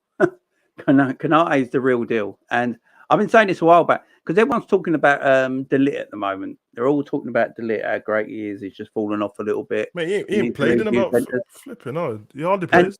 Kanate's only a year older than DeLitt, by the way. It's only Yeah, I a know. year older. And we got Kanate for 36 million. And if DeLitt goes to Chelsea this summer for like 60, he's gone to 2 clubs for a combined fee of like 170 million pounds for a centre back. He hasn't even had Only 170 22 games, has he? No, and I just think Ibu. I just love Kanate, and I think the emergence of Kanate, Joe Gomez might be looking at it and thinking, "Am I going to play in front of Van Dijk and Kanate seriously?" Oh, you And know what? that's I'm gonna up have to just be honest about the That's Gomez. it's up to Gomez to try, ain't it? It's up to Gomez. Yeah, But I love the guy. I just got to I be love honest about it. I keep doing this for Gomez all the time. Realistically, if you asked me before last season who was the better centre back, him or Konate, I would have said Gomez, innit? Yeah. You ask me now, I'm gonna say I don't know, but one of them's playing and one isn't, and which means that one's only gonna get better because he's so young and he's improving, and one's gonna regress if he doesn't play any games. Now, the best thing for Gomez at Liverpool would have been to say to Klopp, I'll be the backup right back. And I understand if he says no because he wants to be a centre back. Nothing wrong with that. But that was the only spot you was going to get in. And it would have saved us buying the new guy, Ramsey, because Gomez is good at right back. The fact that he hasn't means that left back and right back have both got covers now. Centre back has got enough cover. And listen, you almost damn near hoping for somebody to be injured now or just play cup games. Yeah. And at his age, and the fact that a World Cup's coming up and he's probably going to miss another World Cup, your dreams are going down the pan, man. So if I see Villa coming across, I hate Villa, but he gets to be managed by Steven Gerrard. And if I take my Liverpool hat off, the fact that I like him so much, I almost want him to go and have a good career somewhere else. Because it's almost not fair at this point. It's pointless, and he's not going to play. Yeah. Remember, we got all the games he got last. I don't know how many games he played last year, but I'm guessing was it under 10? It was under 10, innit? He didn't play more than 10 games. Yeah. And of them games, 75% of them were at right back, and now we've got a right back cover. Yeah, and he looked decent at right back as well, which is and I think that backing off thing, what Jabiri just said about him backing off, he's learned that from Virgil, innit? But he's not Virgil, so you just play your own game. Yeah, Virgil backs off to cover space, and no one can run around him. He works with Virgil because he's got the aura about him. The players back off anyway. Yeah. And then the question about the question about Minamino. Oh yeah, I 100% agree with that. That if you don't, but then if you take it to the other point, we know why. He just wasn't better than the ones who were already playing. But this is why we say Klopp is cold. Everyone says Klopp's sentimental. He's really not. He's really not. Taki Minamino got us to a League Cup final. His goals got us to a League Cup final. He did not see the blade of grass for 1 second in that final. Everyone got brought on in front of him. Same with the FA Cup. That's the one part. That one thing there with him not playing in the final is the one part I disagree with Klopp.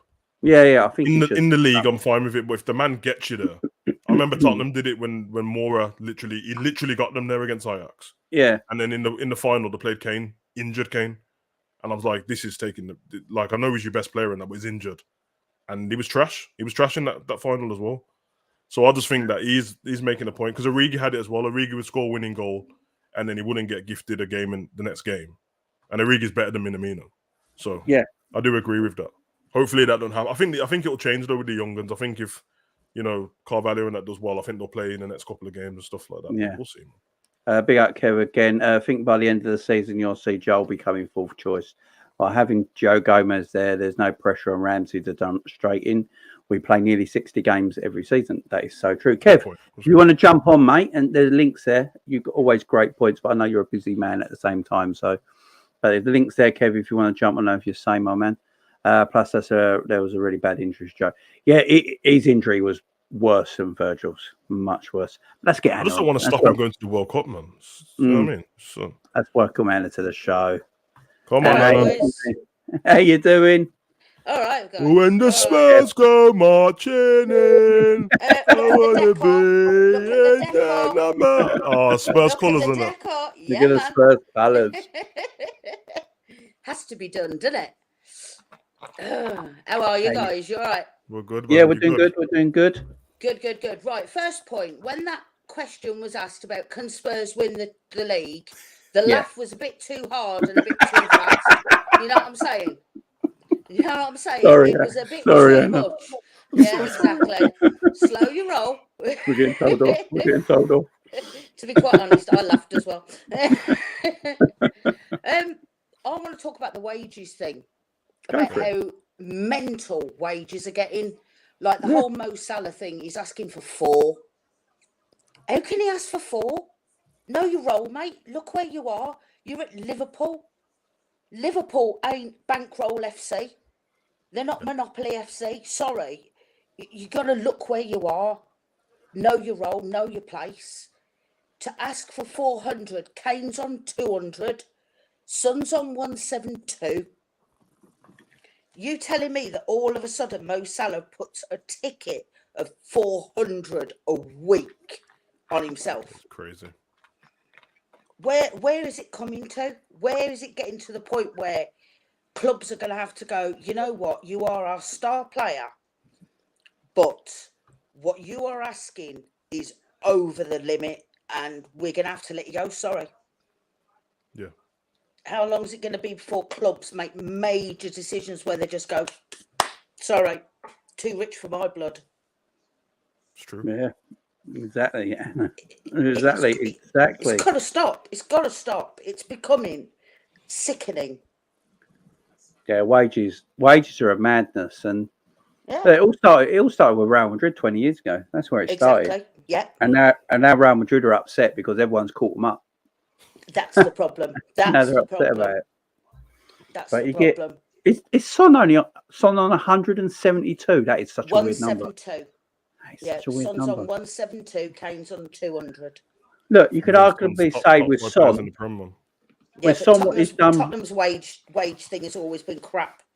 Yeah, you got the head of Hydra on in your club. That's why. Dude, we've got Don Levy. You know what I mean? The biggest mafia hitman in London. Oh, yeah, There's no way you're getting cash out of that guy. Anna talking sense. Everyone loving Anna. There needs to be a salary cap. Yeah, a salary cap in football. There needs to be something because this is getting out of control. Exactly. Yeah. No, Anna, you're right. Too many prima donnas. No, you're right. Yeah, because you notice that Salah's not looking.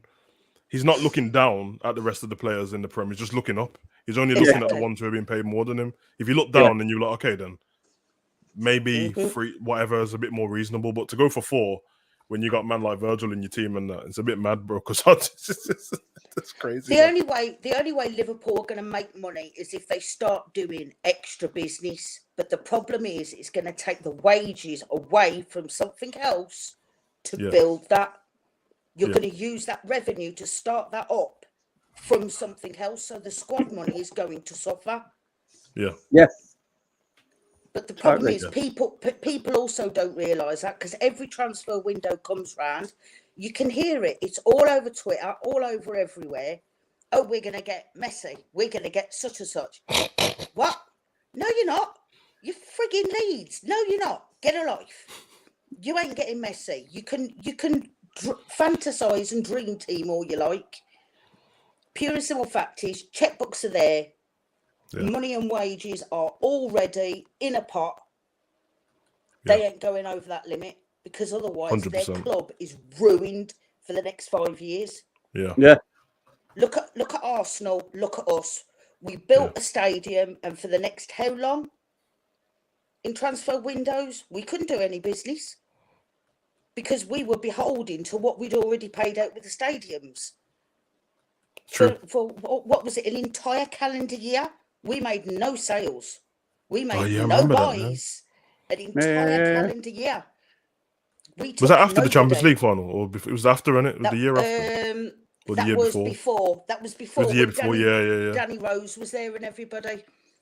But it was because of the stadium build. Yeah, it's bad, man, because that team was so good. Yeah, but don't forget, we had academy players. Loads of academy players coming through. Where they all gone? Mourinho sold them. Mourinho sold being at Chelsea, man. But then again, Mourinho had the last laugh. But then Don Levy screwed him at the end, going, "Hey, you know your perfect record of you had a trophy in every single club you've ever been in. You know that final you've got us into on Sunday? Well, it's Thursday AM. You're sacked." Yeah, that was mad. That was one of the maddest things I've ever seen in my life. There's definitely a trophy. There's definitely a trophy clause in that contract. There was. Yeah. They did not want to pay that trophy clause. Yeah. Anna, I have to get you off and get another person on, but thank you for coming on. Big up, Anna, man. Appreciate it always. Make sure you come again. Anna. Big up, Anna.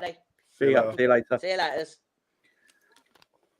Anna, speaking all the facts, man. Great call by Anna. Great call, and she was very. A lot of people in the chat were agreeing with her as well. Like, yeah, salaries are mad. But we're gonna get on now. A face everyone might recognise from certain YouTube channels all over the place, and very big Liverpool sport. Big knows his stuff. Good guy. First time on the channel as well, so let's give him a good. Robbie Fowler. It's not as good as Robbie Fowler, to be fair. It's not as good as Robbie Fowler. It's Kev O'Sullivan. How you doing, Kev? How you doing, my friend?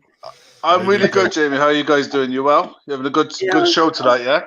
Yeah, we're doing well, man. We're doing enjoying it. Yeah, I was enjoying it in the chat, actually. It was some good stuff, really good topics, to be fair. I'll just quickly go back to the one you said about, you were talking about Joe Gomez and Villa come sniffing again. It's no surprise that Villa come sniffing.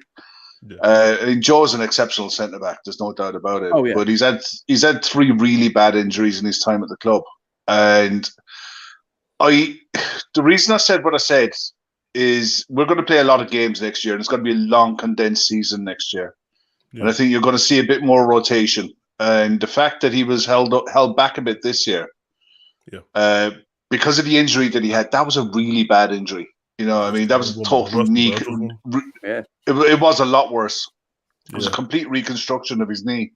And I remember doing shows with the lads on the Trippers last year. And at the start of the season, we were all saying, who do you think at the end of the season will be your starting centre backs?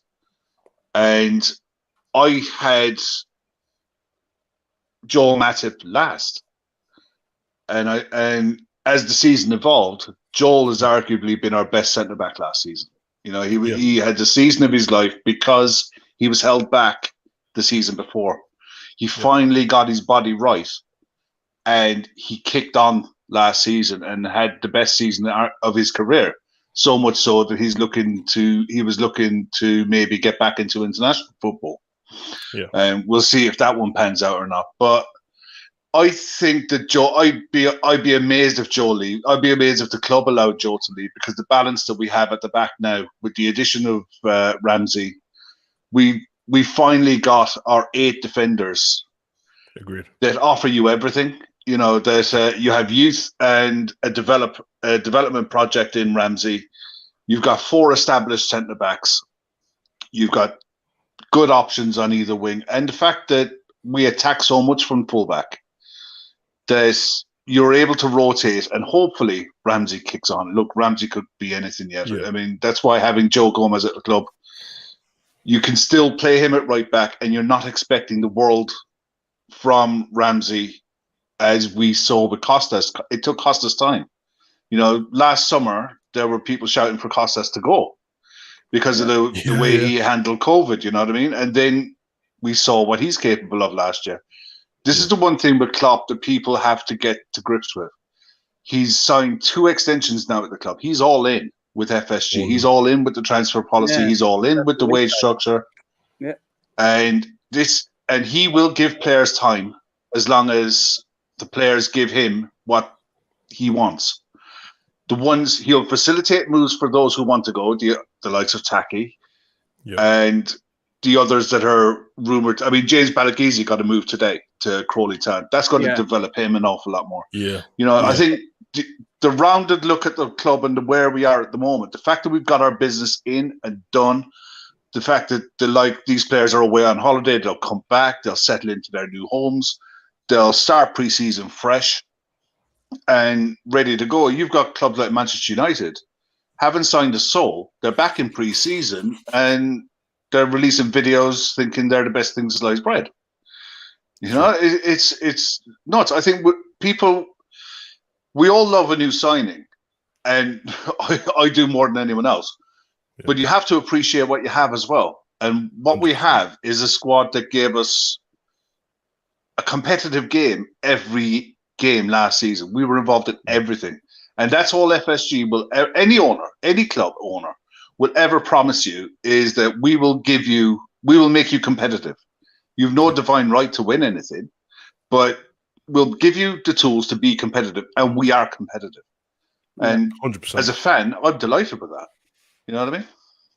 Oh, no, I couldn't have said it better, to be fair. I agree. Totally agree, mate. Totally agree. And so, Kev, you're on social media, you'll see it yourself, the negativity in Liverpool's fan base at the moment. I personally don't understand the whole negativity, but I always say the way I look at things in life, I've always said it, I can look at both sides of the coin. So I'm quite a positive person naturally in a way. So I look at things more positively than maybe some, but I can understand people's disappointment at one thing and understand the positive side of it at the same time. So I like coming at an argument, looking at both sides all the time. Now, I've said this numerous times on my own channel recently. 8 weeks ago, every Liverpool fan I know said this is the best squad we've ever had. You go to now, everyone's like, the season's over before it's even started. I don't know what quite's changed in that 8-week period. I don't see it that way. I can't wait till the 6th of August. I can't even wait till pre-season. Can't wait to start covering pre-season on the channel. It's going to be super 12th of July, mate. 12th of July, we're counting down the days. Man United in Asia, it's just going to be amazing. And I can't wait for it. I literally can't wait for it. And look, there's some people out there who are just super negative. I don't think it matters what FSG ever do.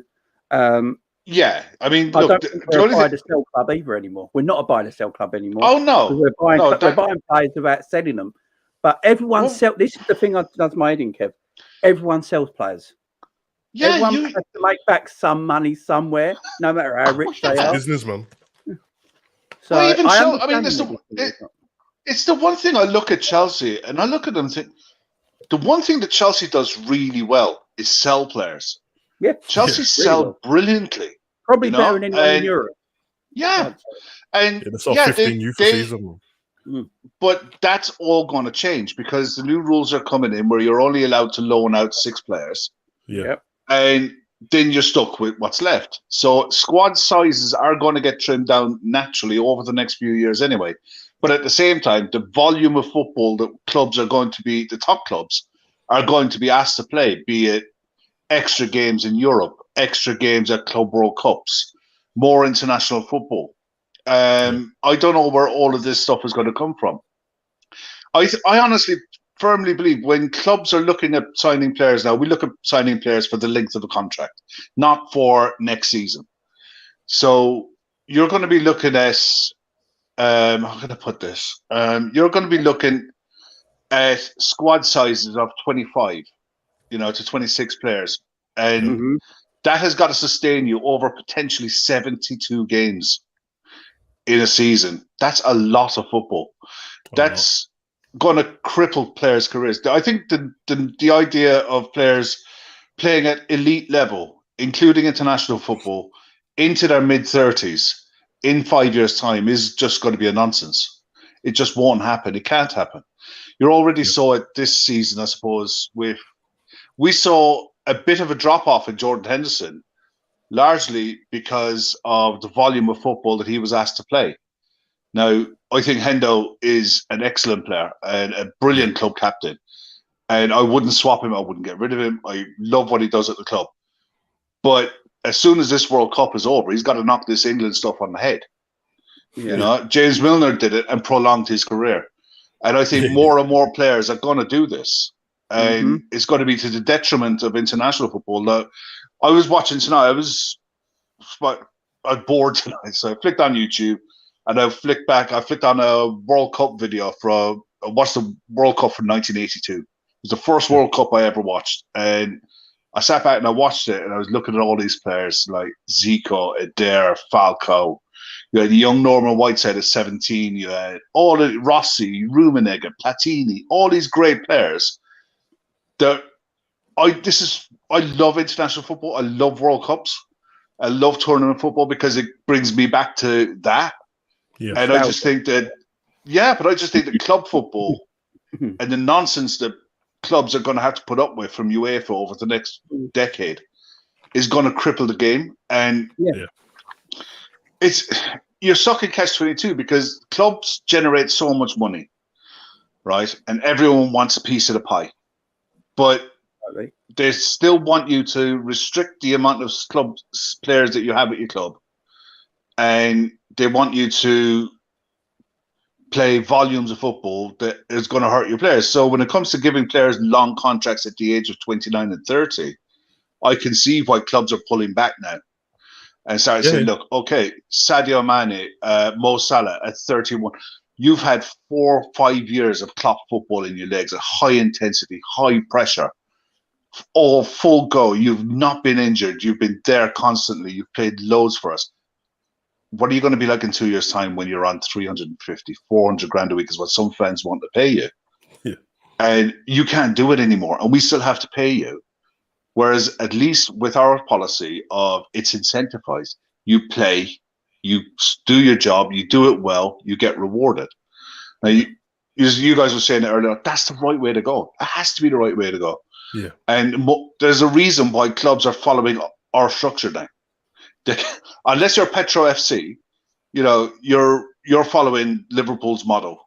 And our model is an evolved model from the Leipzig model, from the Salzburg model, where you buy players who are B players, B plus players, and you turn them into A players and A to A plus players. And you get the best out of them, and then you let them go. You have to do that. I think we're one of, if not the best run football clubs on the planet at the minute. Yeah, exactly. And anyone who's not looking at Liverpool and not looking at FSG of how to run a club properly, the other side of it, no one ever talks about. We're building a new stadium. Do you know what I mean? We're redeveloping Anfield to be a world-class stadium. Yeah. All while we've added the Access Centre, and it's just like, oh, it's just what we do. You know, it's not. Yeah, you look at Old Trafford, look at Carrington. You know, Manchester United are a huge club. Yeah. You know, they're a huge global institution of a club with holes in the roof. Leaky people roof need and all to, people need to start. And I'm not telling people how to support the club. Please don't take this the wrong way. But don't look a gift horse in the mouth and appreciate what you have when we've never had it this good. In 30 years, we've not had it this good. I firmly believe this is the deepest squad we've ever had. Losing Sadio is going to hurt. Yep. Darwin Núñez is unknown, untried at this level. But one thing I trust the club. I trust the recruitment, and I trust the fact that they didn't just decide to buy Darwin Núñez on the strength of the games he played against us. We scout players up the yazoo. You know what I mean? So I can't wait for next season. No, so looking forward to it. But looking at scouting players, I mean, look at Jota. Apparently, we scouted Jota for 2 years. Now, that transfer, as we know with Jota, came out of nowhere. I didn't even know it was after him. We signed Thiago. 24 hours later, Jota was through the door. Yeah. That's what Liverpool do. They do a lot of stuff behind closed doors. Fabinho was that as well, wasn't he? Fabinho out of nowhere, lost Champions League final, Yeah. bang, Fabinho signed a contract. We scout players, and the reason our recruitment is so good because we can't afford to get a transfer wrong. So we have to recruit in a way that we know we're getting almost a perfect player that suits our system and the way we set up. Now, you have to buy a player. This is where Man United have gone wrong for years. They just buy players willy-nilly, try and fit them into a system that don't suit, and every manager can't handle it. You know, they've been going wrong for that while. Now you look at Man United, they're trying to go down the Liverpool route of how they put a director of football in charge, got someone else in there now, trying to do the football side of it. Yeah. You know, got a proper manager in now who can work under a sporting director. They're getting a committee together. They're trying to do all this. But, you know, there's still some ways still doing what Man United did before and buying the Man United still like the De Jongs and putting them. I think De Jong will be their second most highest earned footballer in Man United's history or something like that if he signs the contract he's going to sign. So it's still Man United of old because, as we spoke earlier, Man United ain't got the pool they had in 10 years ago. That's not there as much no more. So they're going to have to still pay ridiculously high wages. Jadon Sancho coming in for 300 grand a week. Good footballer, but it's not that sort of footballer. What does he work to in the coming years? Because he wakes up every day on 300k a week. You know, he's living the best life he's ever going to live. You know, a little bit inside you, you're a human being at the end of the day, a little bit inside you is like, I don't have to perform maybe at my maximum because I'm already getting paid my maximum. Yeah. One thing I'd say on that, and it's actually to do with Manchester United, they did it with, you guys mentioned Alexis Sanchez, and the first person to go and knock on the door was David De Gea. So I'm the best keeper in the league, and he was at the time. And I demand X, Y, Z, and they gave it to him. And what they didn't think is, Christ, goalkeeper's gone for an awful long time. He is actually one of the best keepers in the world at the time. Yeah. In 3 years' time, he's going to come for another pay rise, lads, and we're going to have to shit. You know what I mean? Yeah, there was no foresight. You know? No. And they've done it again. Yeah, they've done it again. They continue to, but that's just the way they love them. The way they operate. But Liverpool operate, Liverpool operate on a different thing. Look, would we like a new midfield addition this summer? I think we all would. I think we all would. Yes, I think if Ox goes, and I think he needs to go. Yeah. For the sake of his career, I look at Jesse Lingard and that. When Lingard revitalised himself at West Ham, he should have gone. He should have gone then, but I think Ox can do that and more. You think Ox didn't play that much last year? He played nearly 1,400 minutes last year. Yeah, it just don't seem it, does it? It just don't seem like it because it was the domestic cups. You know, same with Curtis Jones. They all Taki Minamino. They all played a decent volume of football. It was why we were able to compete on all four fronts. Yeah. But I think if Ox goes, we'll do something. If he doesn't, then look, to make it, Chris Brack would always say to me, to do a transfer, you have to have three parties that agree. A buyer, a seller, and a player. You know? If a player doesn't want to go, we wanted Origi to go last year, make no mistake. If a player doesn't want to go, he doesn't have to go. No. He can sit in his contract, and we won't pay someone to sit on a bench and replace him at the same time. It's just not how, and it's not a good precedent to set for the rest of the squad to freeze someone out like that, because he is actually probably very well liked in the dressing room. You can see that with all the videos that go on. So I think within the rest of the squad, for the squad harmony, that wouldn't sit well. So I think we're just going to have to suck eggs if he decides he wants to stay, and just get behind him, because what else can you do? Sit and bitch and moan on Twitter, and you get a couple of likes, but so what? I think what a lot of Liverpool fans still think is that we're a sell to buy club, and I personally don't think we are no more, because I looked into this, and apparently Man City have only sold £50 million worth less of talent than we have since Klopp and Pep have been at each other's clubs. And no one says anything about Man City making money on sales. Look at the players they're trying to ship off this summer, because they just need every club, Chelsea do it the best, as you say. Chelsea sells so Yeah. many players, but because it's not players that are, it's the beneath, it's the younger kids, it's the youth players, them sort of players. They make so much money. Chelsea makes so much money on loan fees alone; it's unreal. So much. And that money. Can I ask you? Can I ask you guys a question? Yeah. City are going to be selling Sterling, more than likely Mahrez. Yeah. Bernardo Silva has made enough noises to indicate that he wants out. Yeah. We all talk about how we're fixed for next season. How do you think Man City are fixed? Bearing in mind the style of player that they have in Haaland and Julian Alvarez. Yeah. How do you think City are going to evolve next season? They're not. They're not. We've said this. We've said this on the channel. Them three players, whoever you get in to place them three players, unless you spend ridiculous amount of money, I'm not going to be better. I don't think the players are out. I don't really like Silva as a person. He's a bit. Oh yeah. But he's got away with all that race scandal with Indy and everything. He got away. Let's face it, he got away with it. He should have been done for it. But he's not a nice player. But as a footballer, you can't argue against it. He's a fantastic footballer. I'll go get a midfielder. I'll go get a midfielder that plays his way. That was more of a winger that can play that midfield three now, and defensively do the job and attackingly do the job and do it at a high level. I don't think so. Mahrez is their best creative winger for me. I don't think they got a better creative winger than Mahrez in their team. And he chips in with important goals as well for the team. So replacing him is always reliable to miss a penalty at Anfield. So it's always a nice feather in your cap. But tremendous footballer as well. And then Sterling, I think everyone forgets Sterling was Pep's go-to man. Apart from last season, Sterling was the reason Sane's not at Man City anymore. Sterling was preferred to Sane. Pep Guardiola that was his go-to man. He played every single week till last season. I don't know what's going on behind the scenes there at City between Pep and Sterling, but something obviously ain't quite right at this moment in time. But losing him is still a fabulous football, by the way. Whoever gets Sterling, if he goes to Chelsea, he's going to do well at Chelsea. Sterling was going to go last season, wasn't he? Yeah, and when it was locked down on Beanie Man Sport, when talking about Madrid.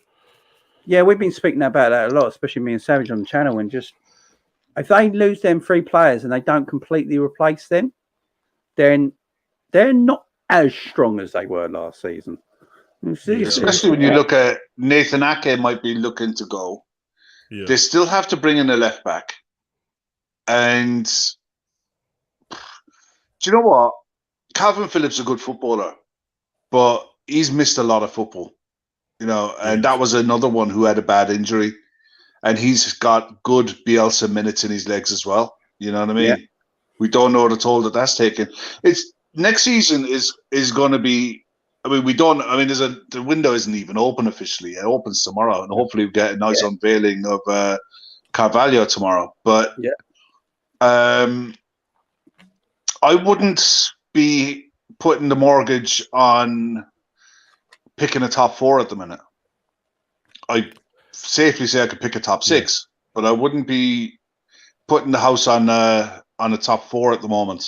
There's an awful lot of questions in this window to be answered. And I'm glad for one that we've got our main business done early. The ins and outs are done. I think Liverpool and City, I just don't see them two not being the top two even next season. I think I think they're still too far ahead. Now, there's the Tottenham talk. I spoke about Tottenham already. Yeah. We've heard that say about Tottenham. I think people are getting a bit overexcited about Spurs, and I think it's because they're actually spending money. And they're not, and then no one's really used to it. And they have got a tremendous manager in Antonio Conte. Yeah, they do. He's a manager that's known. He's a manager that's not known to stay around for a long time and see a project through. That's not what he does. I mean, you listen to the Ashley Young interview. They said they couldn't stand him after the second season. He's just that sort of player. So he gets players in that will do the job now for him. But I still look at the Spurs team. I think they're going to be very good. On paper, their attack looks great. They've got one of the best front threes in the league. There's no doubt about that. Their wing backs, Perisic, I think will be 34 when the season starts. Tremendous footballer. got a great engine on him. He's had one of the best running stats in Italy. Will that be the same in the Premier League? I'm not sure. Dej Spence on the other side will probably give a lot of energy and pace to that side of the pitch if they get in through. But then the midfield area, I still look at their midfield. I think Basuma's a great little player. Is he better? Is Basuma actually a better footballer than Thomas Partey at Arsenal? Yeah, I don't know. Yes, he is. I'm a bit on the head. I think if the Thomas Partey at Atletico Madrid played for Arsenal, I think there could be an argument. Yeah, it's. His name's not even Thomas Partey anymore, is it? Any change his name? No, it's just Thomas. I looked at Thomas. Thomas. I looked at Thomas Partey when he pulled up with an injury and just walked off the pitch. That was hilarious. I just thought, you know what, lad? You know, Arsenal haven't had a spine since Vieira and Petit and Gilberto Silva, and with adding Thomas Partey to this, you still don't have a spine. No. Do you know what I mean? And I mean figuratively and literally, Arsenal are still a soft touch, and they will always be a soft touch until they sort that out. And I look at Arsenal buying Gabriel Jesus. Yeah, I think he will struggle to score goals at Arsenal, and the reason is Gabriel Jesus is used to the creativity and movement of Manchester City's team and Pep Guardiola's style, and Arteta's not Pep. As much as Arteta thinks he is, he's just not Pep. And Arsenal ain't got the creativity of Man City because no one has. No, and he's not a lone striker. I don't know where he's going to play. No, and it's funny enough, Tim Vickery was on Sky last week talking about exactly that. He did an interview with the Brazilian manager, and apparently the Brazilian manager told him, he came out and asked Gabriel Jesus straight, what are you? What do you want to be? Do you want to be a number 9 or do you want to be a winger? And he hummed and he had, and I just play where you play me and all that. And he turned around, he asked him again, and eventually he come back and said, I want to be a wide forward. Okay, fair enough. He hasn't played very much for Brazil since. But you look at what Arsenal have on the right in Saka, in... That's it. Well, you look at Saka, you've got Saka, Smith-Rowe, Martinelli, Odegaard, and Nketiah is extended. And that's not on jump change. He's extended on big money. A week, exactly. Man. And then you throw in Jesus. That'll be an exciting side to watch because you've got a leaky midfield and a keeper who's arguably one of the worst keepers in the league. So Arsenal will be fun. I mean, they'll just do what they do. Kev, you just said one of the worst goalkeepers in the league. Harry Ramsdale. Oh, Harry Ramsden. Oh, I've been saying it all last season. Everyone was mocking me for it, and I was like, no, the man makes makes the easiest save look like the hardest save in the world. When it comes to goalkeepers, I trust Phil Casey and I trust Davo on the trippers. Both of them are ex-goalkeepers. One of them played in the League of Ireland. Yeah. They know their keepers. Watch his feet. Watch his feet movement. And the reason why he concedes so many soft goals, his feet movement's terrible. You're dead right in what you said. Yeah. The one against Jota is straight at him. Yeah, his feet are all over the place. His distribution is good. And he makes flash saves when the simple stuff. Watch Alisson. Alisson he just goes and gets the ball. You know, he tips it over the bar. He doesn't need to dive and fly all over the place. The top keepers don't. Jan Oblak, you don't see Jan Oblak caught out of position. They're the elite keepers. Yeah. You know, Harry Ramsden is just like, he's a bog standard keeper who got relegated twice and who looked at, you mean Arsenal are seriously going to pay money for me? Thank you. You know what I mean? Yeah. It's a weird one. It's because, look, a lot of it's because he's English and they're desperate for a keeper. Yeah, Pickford's actually decent for England. You put him in an Everton shirt, and he's exposed. He's exposed because when you're playing for England, you're playing generally against inferior opposition, and you keep the ball most of the time. When you're playing against Everton, you don't have the ball most of the time, and you get exposed. Yeah. But Ramsdale he's still young. He might come good, but I think they left Emi Martinez go, and he's a top keeper. He's a great and that was goalkeeper. criminal. You know, that was criminal. And for me, Edu at Arsenal, he's just not it. He's signing the wrong type of players, and they'll be entertaining, but they're not a winning squad. They're not a winning side. Manchester United are in deep trouble. They needed to get someone over the. They needed to get someone over the line quick. You know what I mean? To bed the new manager in, to show faith, and they're hubbing and hand and can't get a deal over the line for nothing. Hello, that's Pablo.